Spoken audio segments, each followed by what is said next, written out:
흔히 대상을 죽이거나 치명상을 입히지 않고 제압할 수 있는 무기를 비살상 무기 내지는 비치사성 무기라고 부르는데요.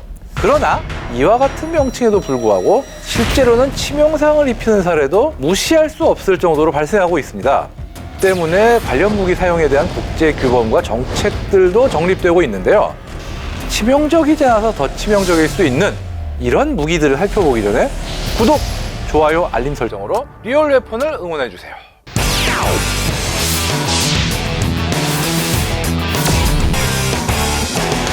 사실 우리가 비살상 무기라고 부르지만 이런 무기들의 정확한 명칭은 바로 저살상 무기, 즉 레스 리설 웨폰, 좀 극단적으로 해서 덜 죽이는 무기다 이렇게 얘기하고 있습니다.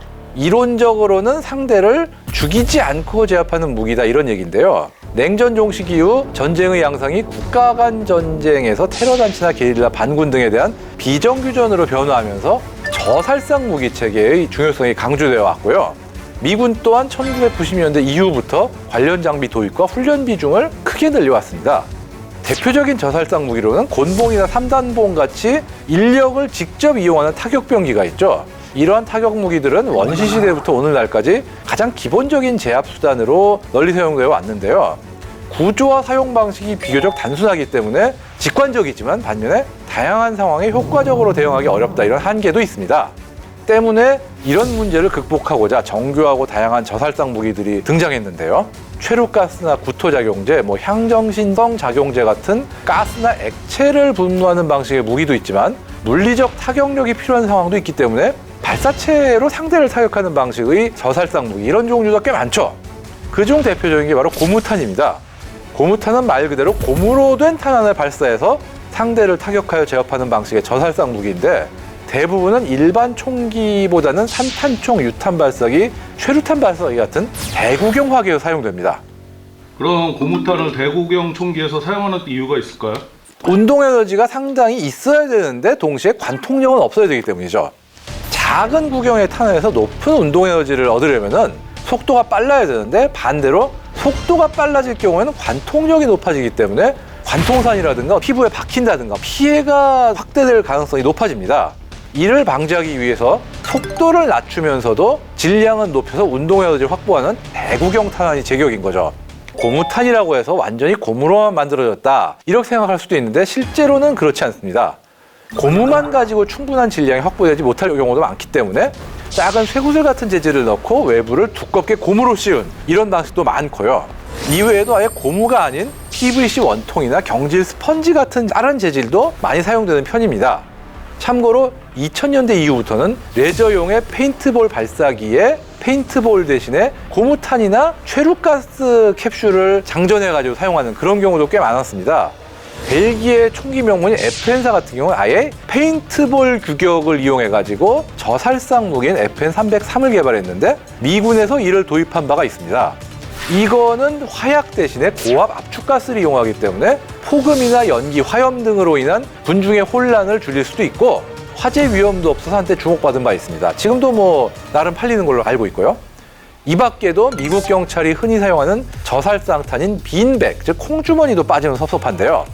빈백은 산탄총에서 발사되는 약 40g 무게의 탄환으로 천으로 만든 주머니 안에 지름 2mm의 납구슬이 빼곡하게 채워져 있는 이런 물건입니다. 형태가 딱 고정되어 있는 주머니를 사람에게 던지면 어떻게 될까요? 이 주머니가 인체에 맞으면서 쫙 퍼지기 때문에 넓은 면적의 충격을 분산시킵니다. 우리가 평소에 하고 있는 위험 있는 무기의 모습과는 좀 거리가 있는 셈인데요.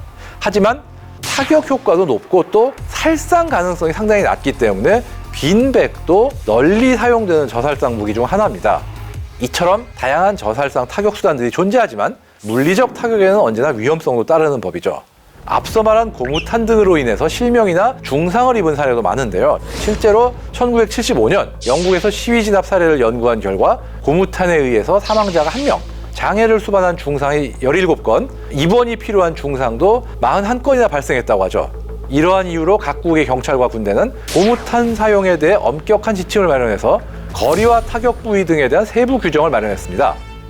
물론 앞서 말씀드린 FN303 같은 무기도 있었지만 2000년대 이후에는 물리적 타격의 위험성을 줄이기 위해서 테이저라 불리는 원격 전기 충격기도 주목받기 시작했습니다. 테이저는 철침을 상대 피부에 발사해서 박는데 이제 철침에 전선이 연결돼 있어요. 그래가지고 특정 전압과 전류로 조절된 전기 펄스를 상대방의 근육에 전달함으로써 상대를 무력화하는 장비입니다.